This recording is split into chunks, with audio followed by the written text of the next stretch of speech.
إن الحمد لله نحمده ونستعينه ونستغفره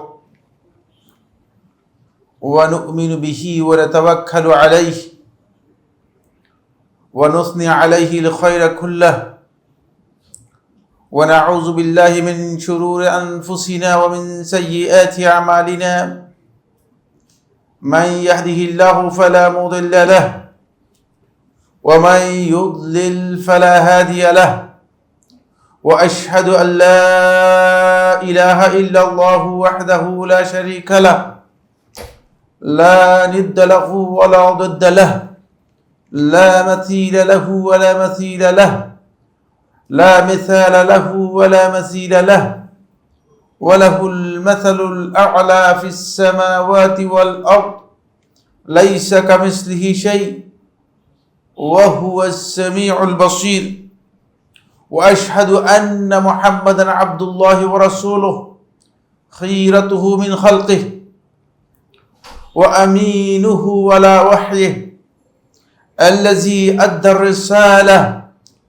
الذي أدى الأمانة وبلغ الرسالة وجاهد في الله حق جهاده أما بعد فإن خير الحديث كتاب الله وخير الهدي هدي محمد صلى الله عليه وسلم وشر الأمور محدثاتها وكل محدثة بدعة وكل بدعة ضلالة وكل ضلالة في النار أو كما قال عليه الصلاة والسلام عباد الله أوصيكم ونفسي بتقوى الله عز وجل فإن تقوى الله سبحانه وتعالى خير وصية للمسلم يوصي بها أخوه المسلم وهي وصية الله سبحانه وتعالى للأولين والآخرين حيث قال يا أيها الذين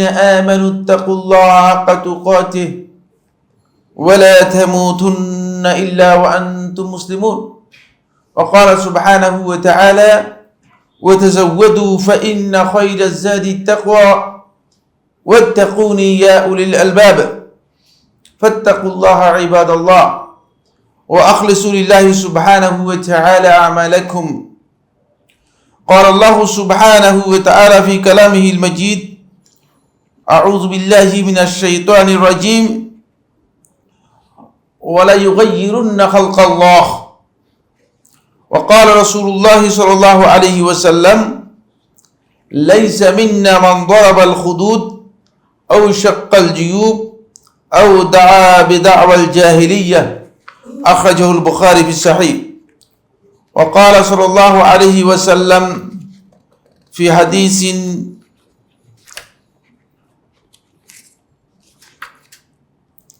قال صلى الله عليه وسلم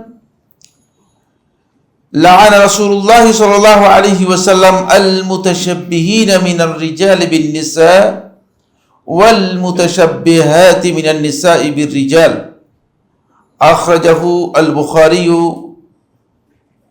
في صحيحه من حديث عبد الله بن عباس رضي الله تعالى عنهما সম্মানিত উপস্থিতি সম্মানিত মুসল্লিয়ানে কেরাম শুরুতে আমি আমাকে সহ আপনাদেরকে জীবনের প্রত্যেকটি পর্যায়ে প্রত্যেকটি ক্ষেত্রে আল্লাহ রাব্বুল আলামিনের তাকওয়া অবলম্বন করার উপদেশ দিচ্ছি। আল্লাহ তাআলা আমাদের সবাইকে সকল ক্ষেত্রে ঘরে বাইরে প্রকাশ্যে আল্লাহ রাব্বুল আলামিনের তাকওয়া অবলম্বন করার তৌফিক দান করুন।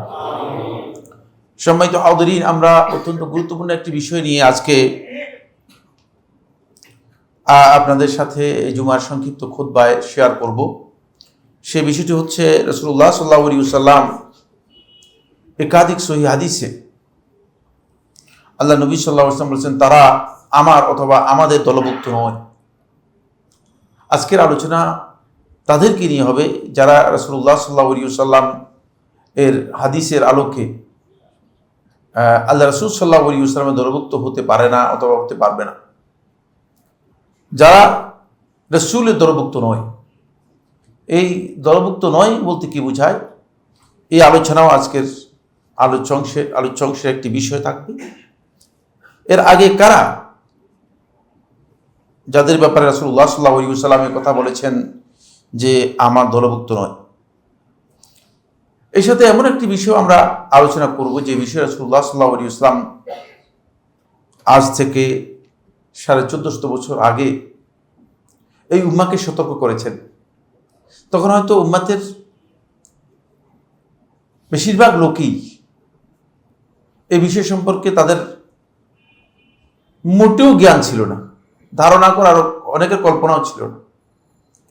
এমনকি আমরা অনেকে আমাদেরও আজ থেকে প্রায় 80-90 বছর আগ থেকে অনেকের কাছে এই বিষয় সম্পর্কে একেবারে সামান্য জ্ঞানও ছিল না, ধারণাও ছিল না, কল্পনাও ছিল না, অনেকের কল্পনাও ছিল। কিন্তু সেটা এখন এমনভাবে আমাদের সমাজকে আক্রান্ত করছে বা করার আশঙ্কা দেখা দিচ্ছে যে সে বিষয়গুলো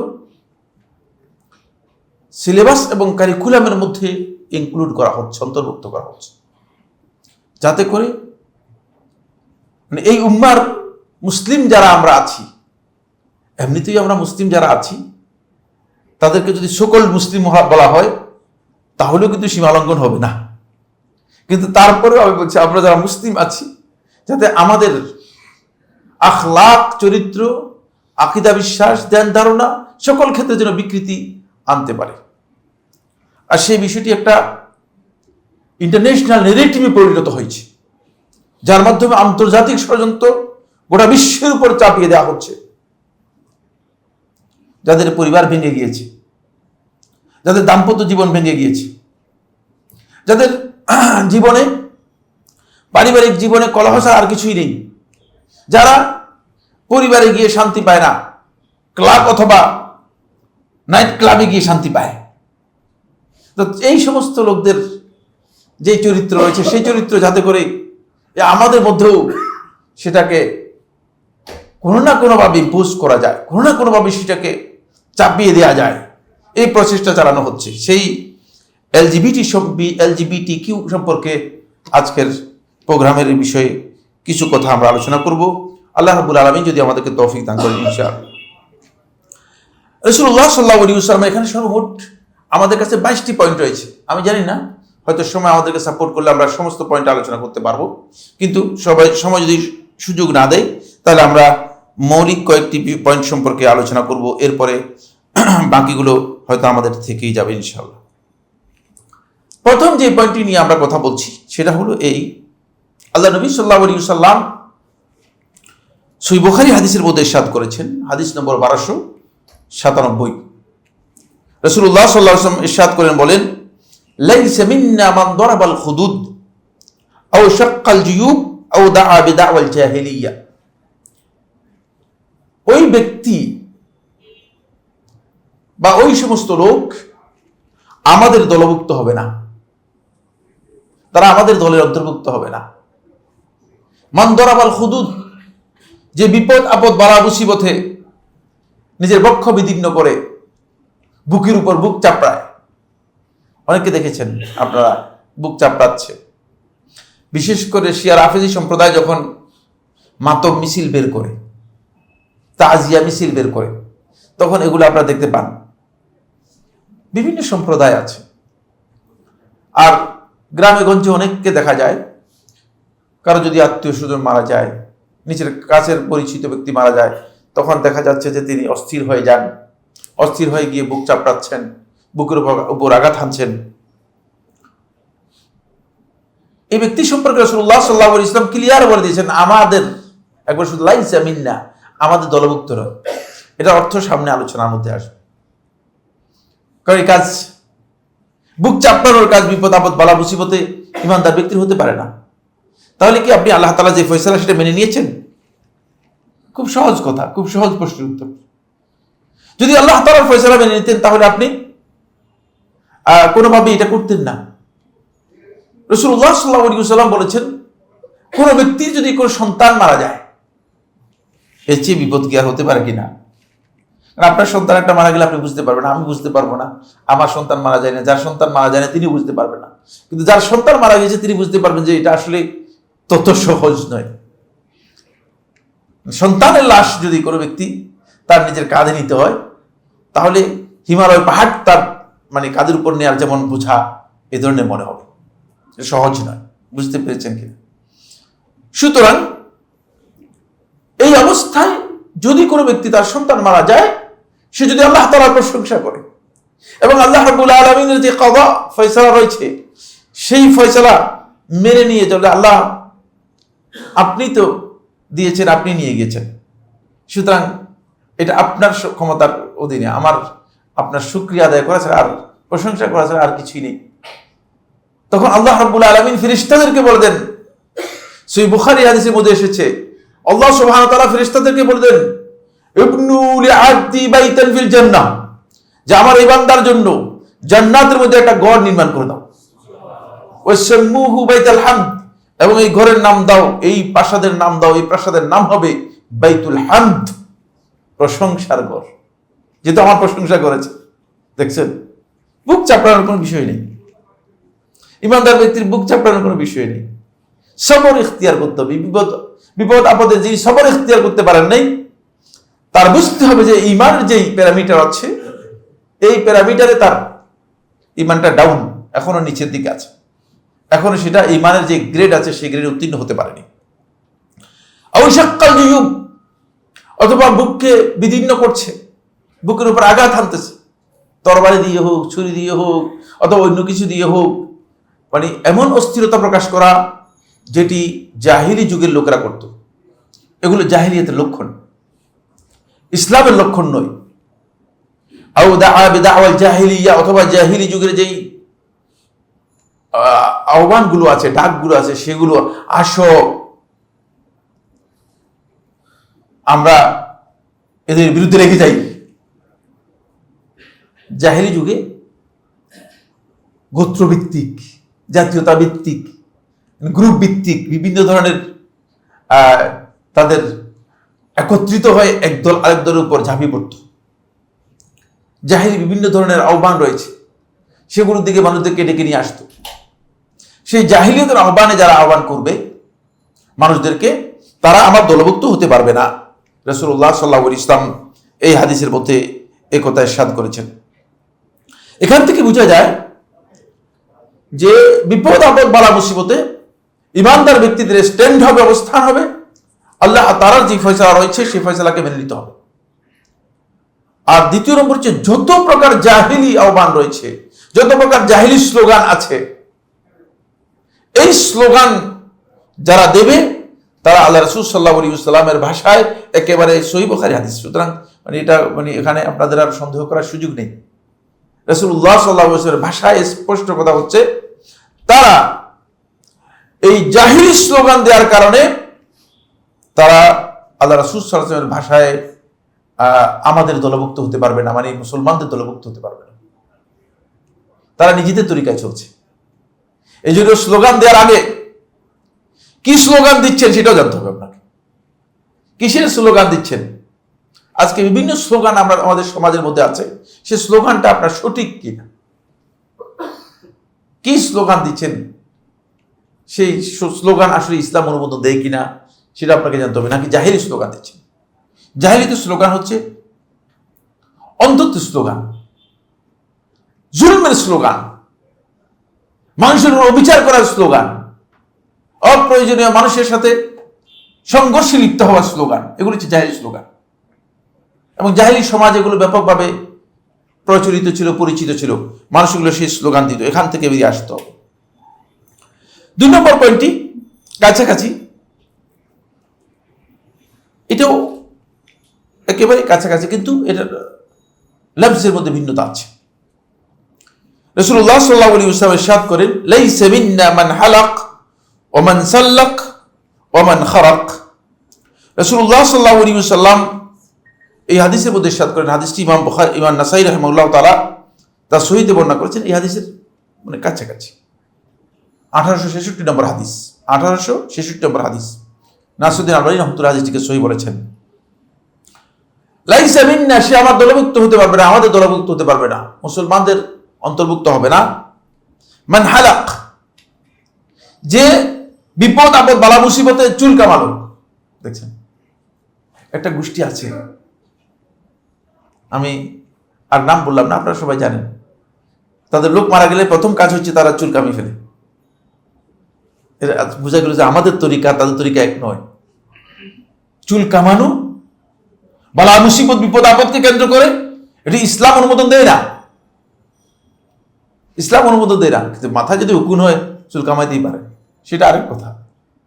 কিন্তু বালা মুসিবতের কারণে, বিপদ আপদের কারণে, যে কোনো বিপদ পড়ে গিয়েছেন, শুধু বিপদকে সামনে রেখে মুসিবতের কারণে চুল কামাবেন, এটি ইসলাম অনুমোদন দেয় না। তাহলে আপনি আল্লাহ তাআলার ফয়সালা মেনে নেন নাই, এবং এটা জাহিলি যেই কালচার আছে সেই কালচারের সাথে আপনি মিশে যাচ্ছেন। এটা হলো 1 নম্বর এই হাদিসের মধ্যে। 2 নম্বর হচ্ছে ওমান সালাক অথবা সাল্লাক। সাল্লাক শব্দের শাব্দিক অর্থ হচ্ছে যে ব্যক্তি মুসিবতের সময় বিলাপ করে অথবা চিৎকার করে। বালা মুসিবত বিপদ আপদে চিৎকার করাও ইমানদার ব্যক্তির নৈতিক এবং আদর্শিক যে দাবি রয়েছে এর পরিপন্থী, এর বিপরীত। আওয়াজ করে চিৎকার করে বিলাপ করা অথবা আওয়াজ করা, এটা আপনি আওয়াজ করতে পারবেন না, চিৎকার করতে পারবেন না, চেঁচামেচি করতে পারবেন না। তা আমাদের মধ্যে অনেক সময় হয়। বেশিরভাগ লোকই বালা মুসিবতে যখন পড়ে তখন এমনিতেই আসলে মুসিবতের কারণে ইমান যদি মজবুত না হয় তাহলে নিজেকে ধরে রাখতে পারে না, স্থির থাকতে পারে না। এটাই স্বাভাবিক। এই অবস্থায় একেবারে মানে চিৎকার করবে না, খুব কঠিন। কিন্তু এটা জাহিলি স্বভাব। যেহেতু রাসূলুল্লাহ সাল্লাল্লাহু আলাইহি ওয়াসাল্লাম আমাদেরকে ইনস্ট্রাকশন দিয়ে গেছেন, এটা জাহিলিয়ত থেকে পাওয়া গিয়েছে। আল্লাহ নবী সাল্লাল্লাহু আলাইহি ওয়াসাল্লাম এখান থেকে আমাদেরকে সতর্ক করেছেন, এই জায়গা থেকে আমাদেরকে দূরে থাকতে বলেছেন, সতর্ক করেছেন। এরপরে হচ্ছে ওয়ামান খারাক, আর যে ব্যক্তি বিপদ আপদ বা মুসিবতের কারণে কাপড় চোপড় ছিঁড়ে ফেলে। কাপড় চোপড় ছিঁড়ে ফেলাটা এটাও জঘন্যতম ভুল এবং অপরাধ, জাহেলি স্বভাব। এই হাদিস থেকে মূল যে থিমটা আমরা পেয়েছি সেটা হচ্ছে এই, দেখেন কালচারাল ফিউশন যেটি, এটি ইসলামে নিষিদ্ধ। আপনি অন্যের কালচার ইসলামের মধ্যে এনে প্র্যাকটিস করবেন, এটা ইসলাম অনুমোদন দিচ্ছে না। এই জন্য আল্লাহর হাবিব সাল্লাল্লাহু আলাইহি ওয়াসাল্লাম এই বিষয়গুলোকে এমন ভাবে রাসূলুল্লাহ সাল্লাল্লাহু আলাইহি ওয়াসাল্লাম উল্লেখ করেছেন যে লাইসা মিন্না, সে আমাদের দলের মধ্যেই আসেন, আমাদের দলভুক্ত হবে না, আমাদের দলের অন্তর্ভুক্ত হবে না। বালা মুসিবত বিপদে আপনি অস্থির হতেই পারেন, কিন্তু আপনাকে অবশ্যই খেয়াল রাখতে হবে যে যেটা আপনার কালচার অনুমোদন দেয় না, যেটা আপনার সংস্কৃতিতে আসে না, সেই অপসংস্কৃতি আপনি কোনোভাবে প্র্যাকটিস করতে পারবেন না। এই জন্য রাসূলুল্লাহ সাল্লাল্লাহু আলাইহি ওয়াসাল্লাম এটাকে কঠিনভাবে আমাদেরকে নিষেধ করেছেন, কঠিনভাবে আল্লাহ রাসূল সাল্লাল্লাহু আলাইহি ওয়াসাল্লাম নিষেধ করেছেন। এরপর একটি বিষয়, এটাকে রাসূলুল্লাহ সাল্লাল্লাহু আলাইহি ওয়াসাল্লাম নিষেধ করেছেন, সেটা কিন্তু এই বিষয়ের সাথে জড়িত নয়। 3 নম্বর যে পয়েন্টটি আলোচনা করব সেটি কালচারের সাথে জড়িত নয়, তবে এটা ঈমানদার ব্যক্তিদের ভালোবাসা এবং আল্লাহ তাআলার প্রতি সম্মানের সাথে জড়িত। ফলে এই হাদিসের মধ্যে রাসূলুল্লাহ সাল্লাল্লাহু আলাইহি ওয়াসাল্লাম বলেছেন, হাদিস ইমাম বুখারী রাহিমাহুল্লাহ তাআলা তার সহিহে বর্ণনা করেছেন, 7527 নম্বর হাদিস, 7527 নম্বর হাদিস। রাসূলুল্লাহ সাল্লাল্লাহু আলাইহি ওয়াসাল্লাম ইরশাদ করেন, লাইসা মিন্না মান লাম ইয়াতাগান্না বিল কুরআন, সে ব্যক্তি আমাদের দলভুক্ত হতে পারবে না, আমাদের দলভুক্ত নয়। মান লাম ইয়াতাগান্না বিল কুরআন, যে কোরআনকে শুদ্ধ করে যথাযথভাবে তেলাওয়াত করলো না, তেলাওয়াত করতে পারে না। কোরআন তেলাওয়াত এটি অত্যন্ত গুরুত্বপূর্ণ বিষয়। আত-তাগান্নি বিল কুরআন এর ব্যাখ্যার মধ্যে হাফেজ আল ইমাম ইবনে হাজার আসকালানী রাহিমাহুল্লাহ তাআলা ফাথুল বারীতে উল্লেখ করেছেন, তিনি বলেন তাগান্নি বিল কুরআন অর্থ হচ্ছে হুয়াল জাহরু বিহুরুফিহি ওয়া সাউতু আও কিরাআতু মিন মাখারিজিহা। তাগান্নি কোরআন হলো আপনি কোরআনের প্রত্যেকটা হরফকে একেবারে স্পষ্ট করে সঠিকভাবে তার মাখরাজ থেকে যেভাবে উচ্চারণ করা দরকার সেভাবে উচ্চারণ করে তেলাওয়াত করবেন, সঠিকভাবে তেলাওয়াত করবেন। কোরআন কারীমের তিলাওয়াত এটি আবিষ্কৃত বিষয় নয়, নতুন কথা আপনাদেরকে বলছি, এটা আবিষ্কৃত বিষয় নয়, অথবা আমি বা অমুক মৌলবীর তৈরি করা বিষয় নয়।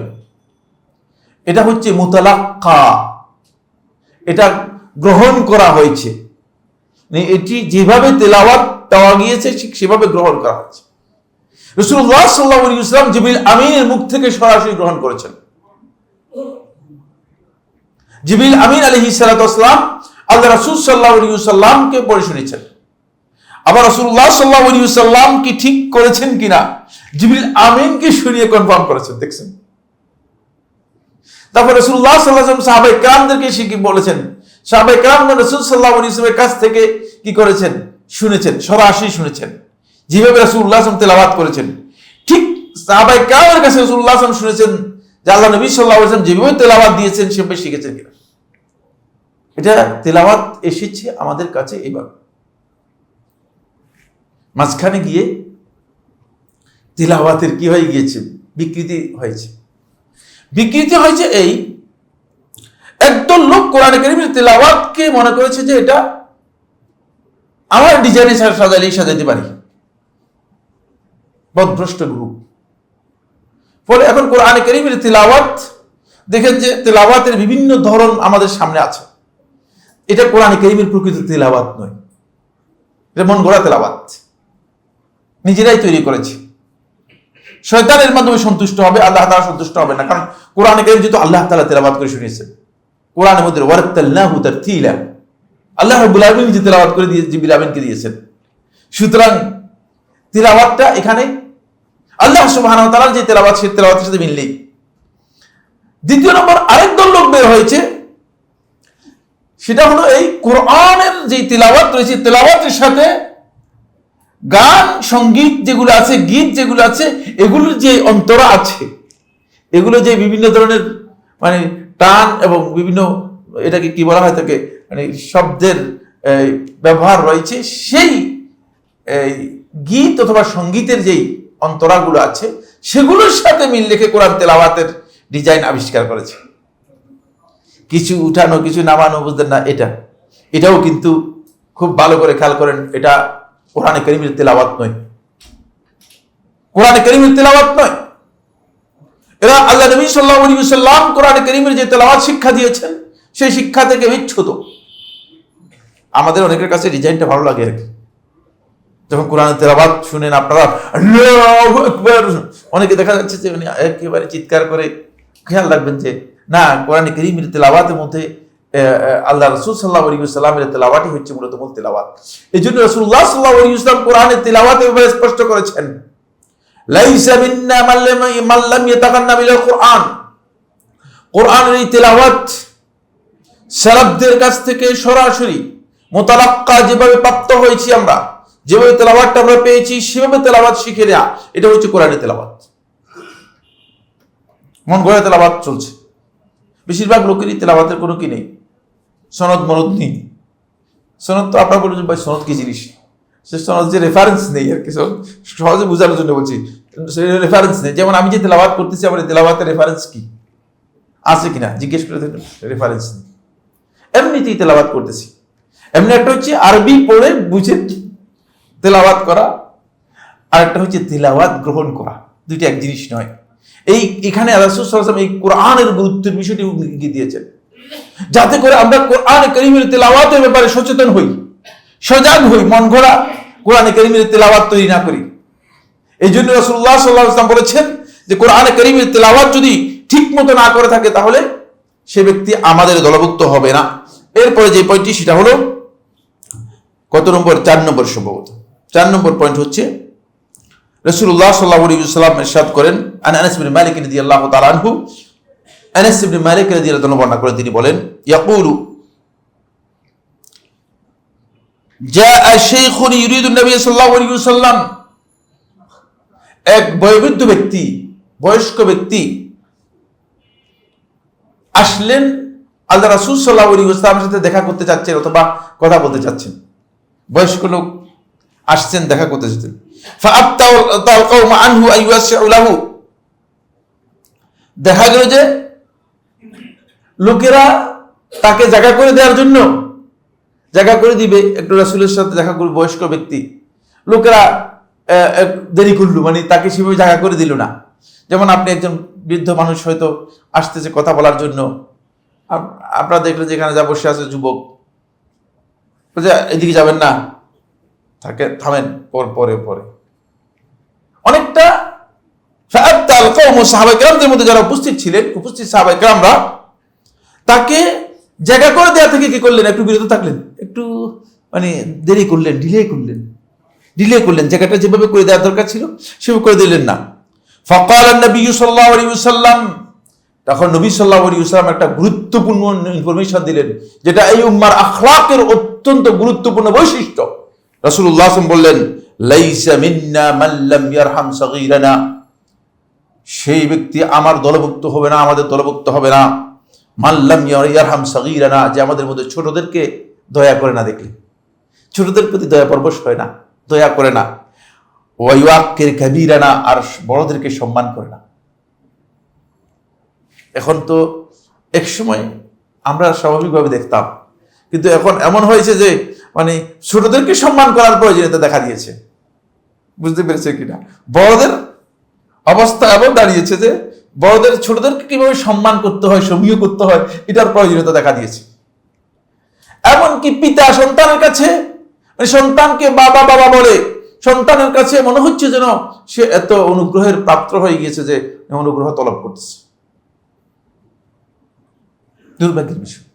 দুর্ভাগ্যের বিষয় আমাদের কালচারের মধ্যে এমন ভাবে আঘাত এনেছে যে আমরা পরিপূর্ণ পরিবর্তন হয়ে গেছি। ইমাম তিরমিজি রাহমাতুল্লাহ দৃষ্টি বর্ণনা করেছেন, সনদের দিক থেকে শেখ নাসরুদ্দিন আলবানী রাহমাতুল্লাহ সহিহ বলেছেন। এই হাদিসের আরেকটি রিওয়ায়াত রয়েছে, এই হাদিসের আরেকটি রিওয়ায়াতের মধ্যে রাসূলুল্লাহ সাল্লাল্লাহু আলাইহি ওয়াসাল্লাম বলেন, সেটাও ইমাম তিরমিজি রাহমাতুল্লাহ বর্ণনা করেছেন, 1921 নম্বর হাদিস। 1921 নম্বর হাদিস। এই হাদিসের লফজটা এমন, হাদিসের শব্দটা একটু পার্থক্য করেছে। লাইসা মিন্না মান লাম ইয়ারহাম সাগীরানা, আমাদের দলভুক্ত হবে না তারা যারা আমাদের ছোটদেরকে দয়া করবে না। ওয়া ইউআক্কির কাবীরানা, এমন আমাদের বড়দেরকে সম্মান করবে না। ওয়া ইয়া'মুর বিল মা'রুফ ওয়া ইয়ানহা আনিল মুনকার, এবং ভালো কাজের নির্দেশ দিবে না আর খারাপ কাজ থেকে নিষেধ করবে না। এখানে একটি জিনিস বৃদ্ধি দেখছেন, আমাদের কালচারের মধ্যে এটি খুবই গুরুত্বপূর্ণ। আপনার চোখের সামনে একটা খারাপ কাজ হচ্ছে, আপনি বলছেন থাক, ভেজাল করে লাভ কি? এটা একেবারে কমন বক্তব্য। যদি আপনার পরিবর্তন করার মতো সাধ্য থাকে তাহলে পরিবর্তন করতে হবে। যদি আপনার প্রতিবাদ করার মতো সামর্থ্য থাকে প্রতিবাদ করতে হবে। যদি আপনার বলার মতো সুযোগ থাকে বলতে হবে। যদি আপনার ঘৃণা করার স্কোপ থাকে ঘৃণা করতে হবে। ছেড়ে দেওয়ার সুযোগ নেই, তাহলে পুরো সমাজ মূলত ইসলামিক কালচার থেকে, ইসলামিক চেতনা থেকে বিচ্যুত হয়ে যাবে। এটা আমাদেরকে বুঝতে হবে, খুবই গুরুত্বপূর্ণ বিষয়। যেখানে নিষেধ করা দরকার সেখানে নিষেধ করতে হবে, নিজের ঘরেই নিষেধ করেন না, কি বাহিরে নিষেধ করবেন? অবস্থা এমন দাঁড়িয়েছে যে নিজের ঘরের মধ্যেই মানে এমন মুনকার চলছে যে মুনকার আপনি সহ্য করেছেন, বলছে ভাই পোলাপান কথা শুনে না, না এটা হলো না। লাইসা মিন্না, রাসূল সাল্লাল্লাহু আলাইহি ওয়াসাল্লাম আমাদের দলভুক্ত হন নাই আপনি। এবার সামনে আলোচনা করবো যে কাদের দলভুক্ত হচ্ছে, সেটা সামনে আসতেছে, সময় তো আমাদেরকে সাপোর্ট করবে না, এই জন্য আরেকটা পয়েন্ট আলোচনা করে তারপরে যাচ্ছি। আরো অনেকগুলো কথা রয়েছে। যাই হোক, এই হাদিসের পরবর্তী আরেকটি রিওয়ায়াত রয়েছে। এই রিওয়ায়াতটির মধ্যে এটা সহিহুল জামির মধ্যে নাসরুদ্দিন আলবানী রাহমাতুল্লাহ সহিহ বলেছেন, এবং হাদিসটি 7675 নম্বর হাদিস, যা সুয়ুতী রাহমাতুল্লাহ জামিউস সগীরের মধ্যে উল্লেখ করেছেন। রাসূলুল্লাহ সাল্লাল্লাহু আলাইহি ওয়াসাল্লাম ইরশাদ করেন, এই হাদিসের মধ্যে আরেকটি শব্দ, লাইসা মিন্না মান লাম ইউজিল্লা কাবীরানা, যে আমাদের মধ্যে যারা বয়স্ক বয়োবৃদ্ধ তাদেরকে যে ব্যক্তি সম্মান দেখাবে না সে আমাদের দলভুক্ত হবে না। ওয়া ইয়ারহাম সাগীরানা, আমাদের ছোটদেরকে সম্মান দয়া করবে না, ছোটদের প্রতি অনুগ্রহ দয়া করবে না। ওয়া ইয়ারিফ লিআলিমিনা হাক্কাহু, এবং আমাদের আলেমদের হক যে ব্যক্তি বুঝবে না, অনুধাবন করবে না, সে আমাদের দলভুক্ত না। এটা থার্ড দেখছেন আরেকটি রিওয়ায়াত, এটাও খুবই গুরুত্বপূর্ণ। ওই যে কবীরানার মধ্যে যে বলেছে, কবীরের ব্যাখ্যা এই হাদিসের মধ্যে রাসূলুল্লাহ সাল্লাল্লাহু আলাইহি ওয়াসাল্লাম করে দিয়েছেন। কাদেরকে কবীর বুঝা? দেখতে মোটা আর উঁচা হলে বড় বলা হয় না, বড়ের বিভিন্ন অর্থ রয়েছে। বড়ের কি রয়েছে? বিভিন্ন অর্থ হয়েছে। একটা হচ্ছে বয়সে বড়, আর একটা হচ্ছে যিনি দ্বীনের ক্ষেত্রে বড়। এই জন্য এই হাদিসের মধ্যে রাসূলুল্লাহ সাল্লাল্লাহু আলাইহি ওয়াসাল্লাম সেটা আরো এক্সপ্লেইন করে দিয়েছেন, আরো ব্যাখ্যা করে দিয়েছেন আল্লাহ নবী সাল্লাল্লাহু আলাইহি ওয়াসাল্লাম। যে ব্যাখ্যার মধ্যে রাসূলুল্লাহ সাল্লাল্লাহু আলাইহি ওয়াসাল্লাম বলেছেন, ওয়ালা ইয়ারিফ লিআলিমিনা হাক্কাহু, আমাদের আলেমদের যে হক রয়েছে সেই হকটুকু সে কি করে না, জানে না। খেয়াল রাখতে হবে আপনাদের। এই হাদিস থেকে বুঝে যাচ্ছে যে আলেমদের একটা হক আছে। যেহেতু আমার হাতে সময় নেই, জন্য আমি ব্যাখ্যা করার মতো সুযোগ আমার কাছে নেই, আমি দ্রুত সামনের দিকে চলে যাচ্ছি, ব্যাখ্যা ছাড়াই চলে যাচ্ছি, ব্যাখ্যা ছাড়াই কি চলে যাচ্ছি। এরপরের বিষয়গুলোর পুরোটা আলোচনা করব না, শুধুমাত্র এখান থেকে এক লাভ দিয়ে গিয়ে আমি 21 নম্বর পয়েন্টে চলে যাচ্ছি। বুঝতে পেরেছি? 21 নম্বর পয়েন্টে চলে যাচ্ছি, কারণ এটা 4 নম্বর পয়েন্ট আলোচনা করলাম, তো তারপরে 21 নম্বর পয়েন্টে চলে যাচ্ছি সময়ের দিকে লক্ষ্য রেখে। আসুন, 21 নম্বর পয়েন্টটা আমার কাছে সবচেয়ে বেশি গুরুত্বপূর্ণ এবং আমি আজকের আলোচনায় এটাকে হাইলাইটস করতে চাচ্ছিলাম। এখানে রাসূলুল্লাহ সাল্লাল্লাহু আলাইহি ওয়াসাল্লামের অনেকগুলো হাদিস রয়েছে, যে হাদিসগুলো আমাদেরকে গুরুত্বপূর্ণ কতগুলো বিষয়ের ইনফরমেশন আল্লাহ রাসূল সাল্লাল্লাহু আলাইহি ওয়াসাল্লাম দিয়ে গেছেন। প্রথম হচ্ছে জালালউদ্দিন সুয়ুতী রাহমাতুল্লাহ আলাইহি জামিউস সগীরের মধ্যে বর্ণনা করেছেন, শেখ নাসরউদ্দিন আলবানী রাহিমাহুল্লাহ তাআলা সহিহুল জামের মধ্যে 5433 নম্বর হাদিস, 5433 নম্বর হাদিসের মধ্যে হাদিসটিকে সহিহ বলেছেন, লাইসা মিন্না মান তাশাব্বাহা বিররিজালি মিনান নিসা, নারীদের মধ্য থেকে যেই সব নারীরা পুরুষদের বেশভূষা ধারণ করবে, পুরুষদের সাদৃশ্য ধারণ করবে, সে আমাদের দলভুক্ত নয়, সে আমাদের দলভুক্ত নয়।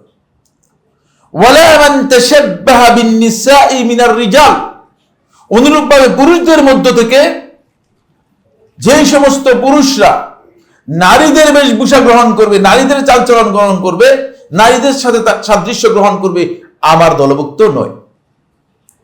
এই হাদিস থেকে স্পষ্ট বোঝা যাচ্ছে তাশাব্বুহ, সাদৃশ্য গ্রহণ করা, নারী পুরুষের মতো, পুরুষ নারীর মতো শুধুমাত্র সাদৃশ্য গ্রহণ করা, খুব ভালো করে কারণ শুধুমাত্র সাদৃশ্য গ্রহণ করা, এইটাও আল্লাহ রাসূল সাল্লাল্লাহু আলাইহি ওয়াসাল্লাম কঠিন অপরাধ হিসেবে উল্লেখ করেছেন এবং বলেছেন যে তারা আমাদের দলভুক্ত নয়, তারা আমাদের দলভুক্ত নয়। তাশাব্বুহের মধ্যে গুরুত্বপূর্ণ যে পয়েন্টগুলো আসবে সেটা হচ্ছে 4টি। তাশাব্বুহের মানে সাদৃশ্য গ্রহণ করার যে 4টি পয়েন্ট, 1 নম্বর পয়েন্ট হচ্ছে বেশভূষায় নারী পুরুষের মতো হবে, পুরুষ নারীর মতো হবে। আপনি যদি আপনার ওয়াইফের মানে জামা পরে চলে আসেন মসজিদের মধ্যে, তাহলে কেমন দেখা যাবে? আর আপনার ওয়াইফ যদি আপনার জামা পরে যায়, তাহলে কেমন দেখা যাবে, কেমন হবে? আজকাল অবস্থা এমন হচ্ছে যে মানে এই ধরনের রাস্তায় দেখা যাচ্ছে, রাস্তায় দেখা যাচ্ছে। আসার সময় এক্ষুনি যে উল্টাপাল্টা একজন গাড়ি চালাচ্ছিল, তখন আমি বললাম যে এমন গাড়ি চালাচ্ছে কেন, ড্রাইভারকে জিজ্ঞেস করলাম যে, তখন ড্রাইভার বলল যে মানে শেখ হচ্ছে মহিলা, তো মানে গাড়ি চালানোর কোনো সাইজ নেই। আমি বললাম না, আমি বললাম মহিলাকে বলছি, দেখতেছি পুরুষ, আপনি বলছেন না শেখ মহিলা। হয়তো আমার চোখের অবস্থা খারাপ হয়ে গেছে, আমি পরবর্তী চিন্তা করলে কোনো চশমা পরিবর্তনের প্রয়োজন আছে কিনা। এগুলো এমন অবস্থা হয়েছে বেশভূষায়, আপনি জিজ্ঞেস করে নিতে হবে যে আসলে কি। 2 নম্বর, কথাবার্তায় দেখা যাচ্ছে যে পুরুষদের মতো পুরুষরা মহিলাদের মানে কথাবার্তার ঢং নিচ্ছে,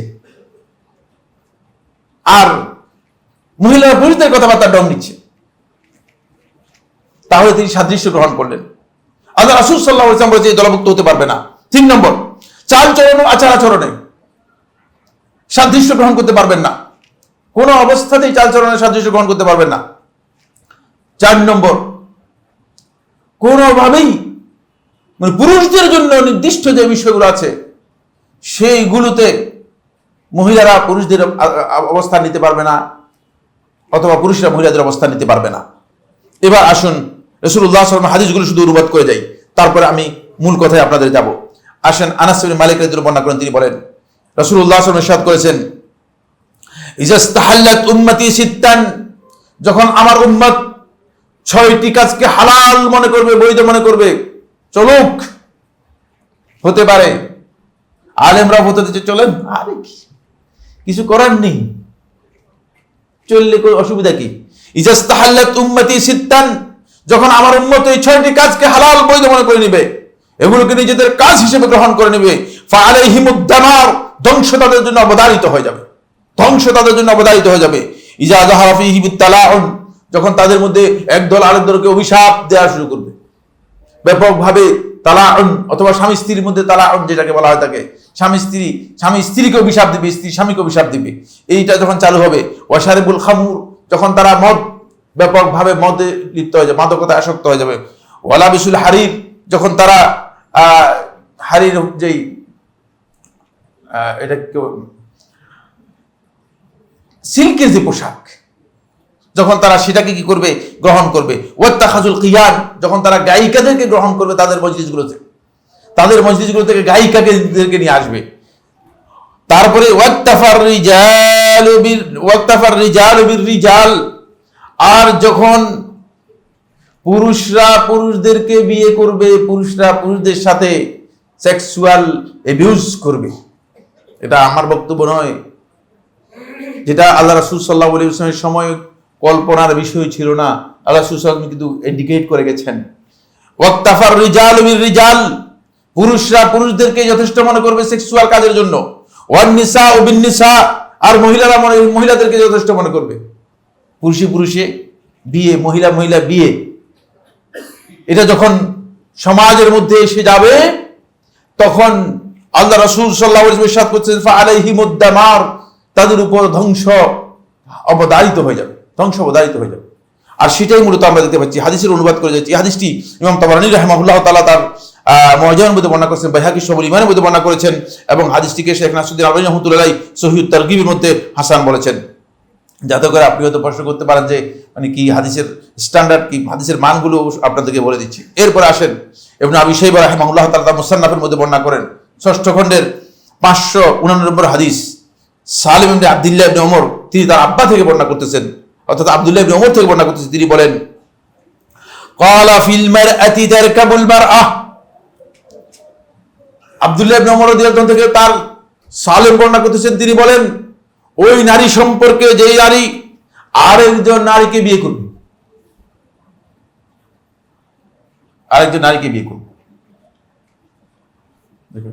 কি বলতেছেন?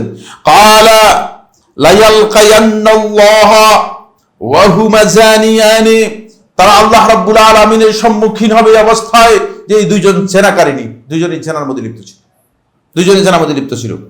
সুতরাং এটা ইসলামী শরীয়তে ভয়ঙ্কর হারাম এবং নিষিদ্ধ বিষয়, সেটা নারীদের মধ্যে নারী হোক অথবা পুরুষদের মধ্যে পুরুষ হোক, ইসলামী শরীয়তে কঠিনভাবে নিষেধ করা হয়েছে। ফলে আল্লাহ সুবহানাহু ওয়া তাআলা কোরআনে কারীমের মধ্যে একটি জাতির কথা আপনারা জানেন, যারা এই ধরনের বিসেক্সুয়াল অথবা এই ধরনের হোমোসেক্সুয়ালিটির মধ্যে যারা ছিল, তাদের ব্যাপারে আল্লাহ তাআলা কওমে লূত সম্পর্কে কোরআনে কারীমের মধ্যে আল্লাহ সুবহানাহু ওয়া তাআলা ইরশাদ করেছেন। সূরা আরাফের 180, 182, 183, 184, না 80, 82, 81, 82, 83, 84 এই আয়াতগুলোর মধ্যে স্পষ্ট করেছেন। ওয়ালুতান ইজ ক্বালা লিকওমিহি, লূত আলাইহিস সালাম যখন তার কওমকে বললেন, আতাতুনাল ফাহিশাতা মা সাবাকুকুম বিহা মিন আহাদিন মিনাল আলামিন, এমন একটা ফাহিশা, অশ্লীল কাজের মধ্যে তোমরা লিপ্ত হয়ে গেলে, যেটা পৃথিবীর ইতিহাসে আর কেউ করে নেই। তাহলে প্রথম তাদের কাছ থেকে এটা শুরু হয়েছে, বুঝতে পেরেছেন? তাদের এই আয়াত থেকে বুঝাই, ইন্নাকুম লাতাতুনার রিজালা শাহওয়াতাম মিন দুনিন নিসা, তোমরা তো মহিলাদেরকে, নারীদেরকে বাদ দিয়ে, কারণ এই টেন্ডেন্সি, এই সেক্সুয়াল টেন্ডেন্সি পূরণ করার জায়গা হচ্ছে মহিলাদের সাথে, সেটাকে বাদ দিয়ে তোমরা পুরুষদের সাথে এই ধরনের অপকর্মে লিপ্ত হচ্ছ। বাল আনতুম কওমুম মুসরিফুন, তোমরা সীমালঙ্ঘনকারী জাতিতে রূপান্তরিত হয়েছো। তখন এই যে আয়াত, এই আয়াতের মধ্যে শেষের দিকে আল্লাহ সুবহানাহু ওয়া তাআলা তাদের শাস্তির কথা উল্লেখ করেছেন। আল্লাহ রাব্বুল আলামিন তাদেরকে কঠিন শাস্তি দিয়েছেন। সেই শাস্তি আপনারা জানেন যে তাদেরকে আল্লাহ সুবহানাহু ওয়া তাআলা একজন ফেরেশতা দিয়ে তাদের পুরো ভূখণ্ডটাকে আল্লাহ রাব্বুল আলামিন একেবারে উপরে উঠিয়ে এভাবে নিচের দিকে দাবিয়ে দিয়েছেন। আজকের পৃথিবী সাক্ষী, এটা কোথায় আপনারা কেউ জানেন কিনা? মৃত সাগর যেটাকে বলা হচ্ছে, জর্দানের পরেই মৃত সাগর যেটাকে বলা হয় থাকে, এটা মূলত তাদের অঞ্চল ছিল। এটাকে আল্লাহ রাব্বুল আলামিন পুরো জাতিকে কিয়ামত পর্যন্ত যাতে করে মানুষগুলো এখান থেকে শিক্ষা নিতে পারে, এই জন্য আল্লাহ সুবহানাহু ওয়া তাআলা সেটাকে উল্টিয়ে দিয়েছেন, পুরাই উল্টিয়ে দিয়েছেন। সময়ের কারণে তো বিস্তারিত আলোচনা করার সুযোগ নেই। অন্য আয়াতের মধ্যেও সে কথা বলেছেন। সূরা আশ-শুআরার 165 166 আয়াতের মধ্যেও আল্লাহ রাব্বুল আলামিন এই বিষয় সম্পর্কে বিস্তারিত আলোচনা করেছেন। সুতরাং এই যে আজকে যেই মানে সেক্সুয়াল একটা বড় ধরনের একটা বিপর্যয় নেমে আসছে, সেই বিপর্যয়ের কারণ হচ্ছে মূলত ওই সেই সময়ের বিকৃত যে চিন্তা রয়েছে, ওই বিকৃত চিন্তা নবুয়তের এই ধারাবাহিকতায় এক সময় মানুষের কাছ থেকে এগুলো কি হয়েছিল, পরিষ্কার হয়ে গিয়েছিল। কিন্তু যখন আমরা যারা দাওয়াতের কাজের মধ্যে আমাদের ঘাটতি হয়ে গিয়েছে, আমরা যখন মানুষদেরকে মুসলমানদেরকে বুঝাতে পারিনি, তখন আবার মুসলমানদের মধ্যে এই ধরনের চিন্তাধারা মুসলমানদের মধ্যে ব্যাপকভাবে এসে যাচ্ছে। এই মর্মে হাদিসগুলো শুধু আলোচনা করি। কিল আলী আয়েশা রাদিয়াল্লাহু তাআলা আনহা, আয়েশা যাদেরকে বলা হলো ইন্না ইমরাআতান তালবাসুন নাআল, একজন মহিলাকে দেখতে পাই যে মহিলা স্যান্ডেল পরে, স্যান্ডেল তো ছিলেন, মানে তখনকার সময় স্যান্ডেল পুরুষরা পরতো, মহিলারা পরতো না।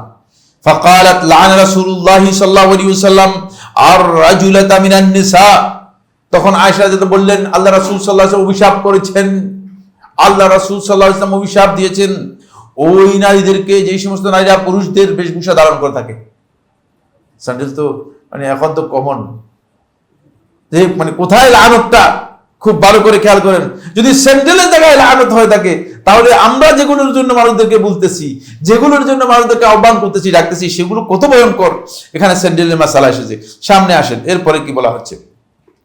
এরপরে রাসূলুল্লাহ সাল্লাল্লাহু আলাইহি ওয়াসাল্লাম স্পষ্ট করেছেন, লাআনা রাসূলুল্লাহ সাল্লাল্লাহু আলাইহি ওয়াসাল্লাম মুতাশাব্বিহিনা বিরিজাল মিনান নিসা, যে সমস্ত নারীরা পুরুষদের বেশ ধারণ করবে তাদের প্রতি রাসূলুল্লাহ সাল্লাল্লাহু আলাইহি ওয়াসাল্লাম লানত করেছেন, আর যে সমস্ত পুরুষরা নারীদের বেশ ধারণ করবে রাসূলুল্লাহ সাল্লাল্লাহু আলাইহি ওয়াসাল্লাম তাদের প্রতি লানত করেছেন। এই হাদিস থেকে বোঝা যাচ্ছে যে কোন অবস্থাতেই পুরুষদের বেশ ধারণ করা নারীদের জন্য বৈধ নয়। এমনকি এই মাসআলার মধ্যে যে পুরুষরা আমাদের দেশে একটা মেহেন্দি ব্যবহার করে না, মেহেন্দি ব্যবহার করবে কিনা শেখ আব্দুল আজিজ ইবনে বাজ রাহমাতুল্লাহকে প্রশ্ন করা হয়েছিল, তখন তিনি এটাকে নাজায়েজ বলেছেন, তিনি পুরুষদের জন্য নাজায়েজ বলেছেন, বলছে এটা নারীদের জন্য। যদি এই মাসআলার মধ্যে বিভিন্ন বক্তব্য রয়েছে, আমি ফতোয়া দিচ্ছি না, মাসআলা তাহকিক ভিন্ন জিনিস। মানে এটা আমি বুঝাতে চাচ্ছি যে পুরুষদের যে জিনিসগুলো পুরুষদের জন্য কমনলি বৈধ নয়, সেই জিনিসগুলো নারীদের জন্য সেগুলো পুরুষরা গ্রহণ করবে না, পুরুষরা গ্রহণ করবে, এই সাদৃশ্য গ্রহণ করতে নিষেধ করা হয়েছে। পোশাকের দিক থেকেও এই মর্মে আরো অনেকগুলো হাদিস রয়েছে। একদল লোকের ব্যাপারে রাসূলুল্লাহ সাল্লাল্লাহু আলাইহি ওয়াসাল্লাম খুব ক্লিয়ার বক্তব্য দিয়েছেন, সালাসাতুল লা ইয়াদখুলুনা জান্নাহ, তিন দল লোক জান্নাতে প্রবেশ করবে না। ওয়ালা ইয়ানজুরুল্লাহু ইলাইহিম ইয়াউমাল কিয়ামা, আল্লাহ তাআলা কিয়ামতের দিন তাদের দিকে তাকাবেন না। আল আকুলি ওয়ালদাহি, যে পিতামাতার অবাধ্য। ওয়াল মারআতুল মুতারাজ্জিলাতু আল মুতাশাব্বিহাতু বিররিজাল, ওই নারী যে নারী বিভিন্ন ভাবে পুরুষদের ঢং বা পুরুষদের সাজসজ্জা গ্রহণ করেছে, সে কি জান্নাতে প্রবেশ করতে পারবে না, এবং আল্লাহ সুবহানাহু ওয়া তাআলা কিয়ামতের দিন তার দিকে তাকাবেন না। ওয়া দায়ুস, আর দায়ুস ব্যক্তি, দায়ুস হচ্ছে ওই ব্যক্তি যে ব্যক্তি নিজের ফ্যামিলির মধ্যে অশ্লীলতাকে বুঝলেন একেবারে কমন করে দিয়েছে। গতকাল আমার একখানে দাওয়াত ছিল ধানমন্ডিতে, এটা তবলিগের একটা বড় মানে লোক, আমার মনে হচ্ছে হয়তো নিশ্চয়ই যেহেতু দিনদার হবে। আমি সেখানে গিয়ে আমি সেখানে ঢুকার মতো জায়গা দেখি না, আমি সেখানে ঢুকলে আমার জন্য বিশাল সমস্যা। যে লোক দাওয়াত দিয়েছে সে এসে বললো যে শেখ আমি একটা বিপর্যয়ের মধ্যে পড়ে গিয়েছি। তা আপনি কি তাবলীগ করতেছেন, কি দিন পালন করতেছেন, কিসের এই সমস্ত পোশাক? আপনি মনে করছেন ইসলাম লম্বা জামার মধ্যে, আপনি মনে করছেন ইসলাম পাগড়ি জামার মধ্যে, পুরা ফ্যামিলিটা দায়ুস। সমস্ত লোক যাদের কাপড় চোপড় এত অভাব যে মানে কাপড় চোপড় ছাড়াই মানে এখানে মনে করছে যে যেহেতু অনুষ্ঠান কাপড় চোপড় ছাড়াই গেলে ভালো, অভাব তো। এগুলো কি? লোকদেরকে সাধারণত একটু বিশ্বাস করতে পারবেন না আপনি। তাদের দাওয়াতে যাওয়ার পরে আপনি মনে করেন ইন্না লিল্লাহি ওয়া ইন্না ইলাইহি রাজিউন। কেন আমরা নিজেরা এখন নিজেদেরকে সংশোধন করতে পারছি না? সর্বোচ্চ চেষ্টা করতে হবে, নাহলে আপনি এই দায়ুসের মধ্যে পড়ে যাবেন, আপনি নিজেও দায়ুসের মধ্যে পড়ে যাবেন। সময়ের কারণে আমরা অনেক দ্রুত মানে যেতে যাচ্ছিলাম যে বিষয়টি, সেটা হলো এই এরপরের হাদিসটি আমি আপনাদেরকে পড়ে শোনাই, এরপরে আমরা এই বিষয়ে আরো কিছু কথা বলবো। এই হাদিসটি বর্ণনা করেছেন ইমাম দাইলামি রহমতুল্লাহ ফেরদৌসুল আখবারের মধ্যে বর্ণনা করেছেন, আজরুরি রহমতুল্লাহ কাশফুল খাফা ও মুজিলুল বাসের মধ্যে এই বিষয়টি উল্লেখ করেছেন এবং চুপ ছিলেন। কেউ কেউ হাদিসটিকে সনদের দিক থেকে দায়ী বলেছেন, আবার কেউ কেউ হাদিসটিকে বলেছেন যে গ্রহণযোগ্য। তবে হাদিসের বক্তব্য একেবারেই সহি। রাসূলুল্লাহ ইরশাদ করেন, ইয়াতি আলান নাস জামানুন, এমন একটি সময় আসবে মানুষের, যেই সময় ইউতাজাওয়াজুর রাজুল পুরুষদেরকে বিয়ে করা হবে, কামা তুতাজাওয়াজুল মারআতু, যেভাবে নারীদেরকে বিবাহ করা হয় থাকে।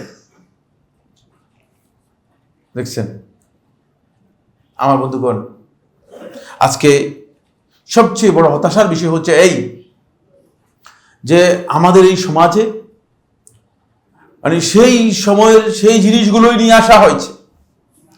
সিলেবাস কারিকুলামের মধ্যে যৌনতা, সেক্সুয়াল এডুকেশন নাম দিয়ে একটা শিক্ষা চালু করা হয়েছে। নাউজুবিল্লাহ।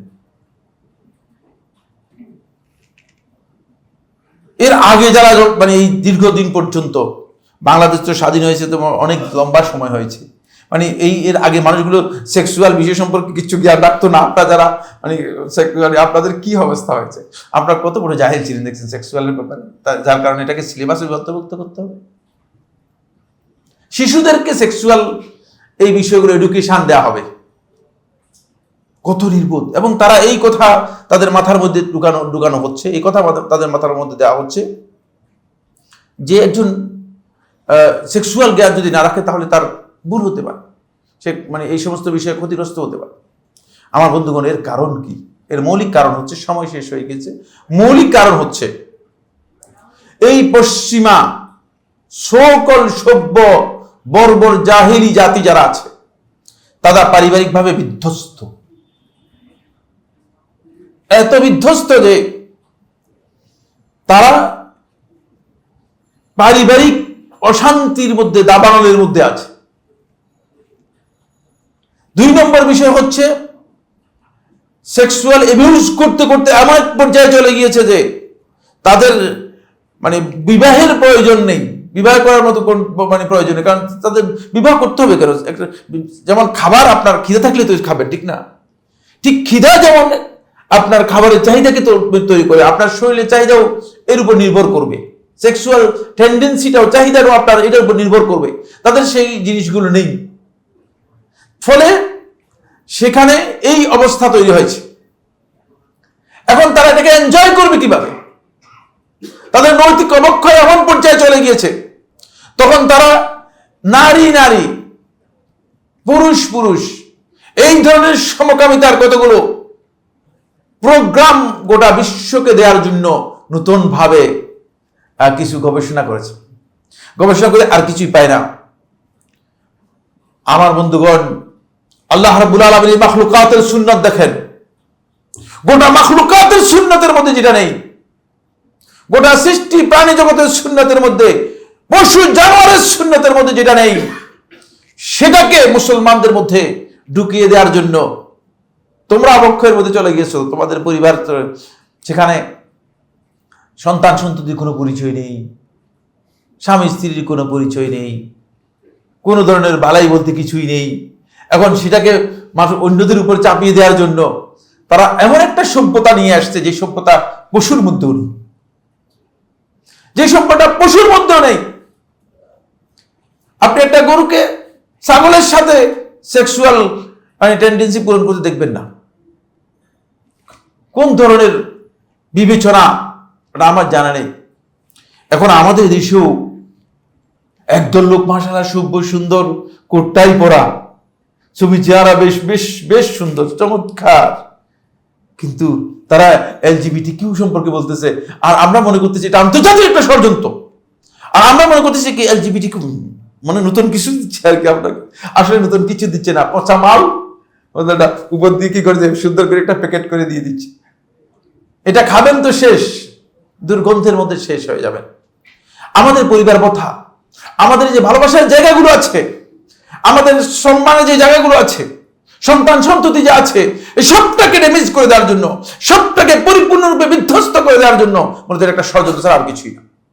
এবং এই ষড়যন্ত্রের বিরুদ্ধে গোটা জাতিকে সচেতন করতে হবে। কারা করতেছে, এদের সংখ্যা কতজন? এগুলোর পেছনে একটা একটা আন্তর্জাতিক ষড়যন্ত্র কাজ করতেছে। বন্ধুগণ, আপনারা জানেন যে আমাদের দেশে একটা গ্রুপ তৈরি করা হয়েছে, হিজরা গ্রুপ। হিজরা আজকে আসমান থেকে এসেছে কেউ? আপনারা কেউ জানেন কিনা? আসমান থেকে কোন জায়গা থেকে নাজিল হয়েছে? অথবা জঙ্গল থেকে উঠে আসছে? না, এই সমাজ থেকে এসেছে। তাদেরকে কেন আলাদা গ্রুপ করা হয়েছে? আলাদা গ্রুপ করার কারণ কি? সেক্সুয়াল অ্যাবিউজ করার জন্য, সেক্সুয়ালি তাদেরকে বিভিন্ন ধরনের আন্তর্জাতিক ষড়যন্ত্রের মধ্যে ব্যবহার করার জন্য এই গ্রুপ তৈরি করা হয়েছে। হয়তো আমরা অনেকেই জানি না, এই বিষয় সম্পর্কে আমাদের জানা নেই। আমাদের স্টাডিতে আসতে হবে বিষয়গুলো।